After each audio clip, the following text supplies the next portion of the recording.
ایک شخص نظر بد سے ڈرتا ہے، پھر واقعی اسے نظر لگ جاتی ہے۔ ایک شخص ناکامی سے خوف کھاتا ہے اور وہ واقعی ناکام ہو جاتا ہے۔ ایک عورت کو دھڑکا لگا رہتا ہے کہ اس کا بچہ بیمار ہو جائے گا اور پھر واقعی وہ بیمار ہو جاتا ہے۔ ایک شخص فقر و محتاجی سے ڈرتا ہے، پھر وہ واقعی فقیر و تنگ دست ہو جاتا ہے۔ یہ سب کیسے ہوتا ہے؟ اس کی وجہ یہ ہے کہ ایک حدیث قدسی میں اللہ تعالیٰ کا فرمان ہے، انا عند ظن عبدی بی، میں اپنے بندے کے ظن یعنی گمان پر پورا اترتا ہوں۔ غور کیجئے، اللہ تعالیٰ نے یہ نہیں فرمایا کہ میں اپنے بندے کے حسن ظن پہ پورا اترتا ہوں، بلکہ خالی ظن فرمایا، گمان۔ ان دونوں میں بڑا فرق ہے۔ جب آدمی گمان کرتا ہے کہ اس کی زندگی خوشحال ہوگی، رزق میں کشادگی ہوگی، مال و اولاد میں برکت ہوگی، تو اللہ تعالیٰ پر حسن ظن رکھتا ہے اور اللہ تعالیٰ اس کی نیت کے مطابق اسے عطا کرتا ہے۔ مگر جب آدمی ہر وقت خوف میں رہتا ہے، اسے فقر و مفلسی یا بیماری کا خوف لگا رہتا ہے، وہ دراصل اللہ تعالیٰ سے بد ظن ہے۔ اللہ تعالیٰ بھی اسے اس کی نیت کے مطابق عطا کرتا ہے۔ ارشاد ربانی ہے، وَيُعَذِّبَ الْمُنَافِقِينَ وَالْمُنَافِقَاتِ وَالْمُشْرِكِينَ والمشرکات الظانین باللہ ظن السوء علیہم دائرۃ السوء، اور ان منافق مردوں اور عورتوں اور مشرک مردوں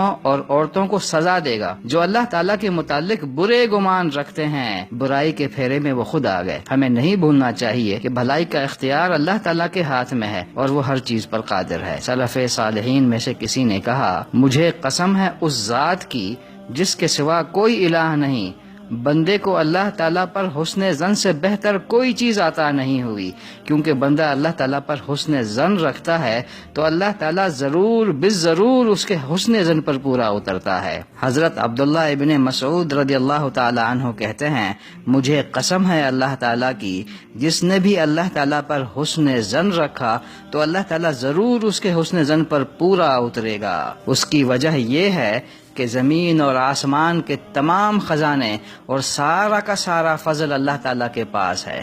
سورہ ہجر کی آیت نمبر 21 پریشان حال لوگوں کو نئی امید دلاتی ہے۔ فرمایا گیا، وَإِن مِّن شَيْءٍ إِلَّا عِندَنَا خَزَائِنُهُ، کوئی چیز ایسی نہیں جس کے خزانے ہمارے پاس نہ ہوں۔ جب ایسی بات ہے کہ تمام چیزوں کے خزانے اللہ کے پاس ہیں تو مستقبل کی کیا فکر کی جائے۔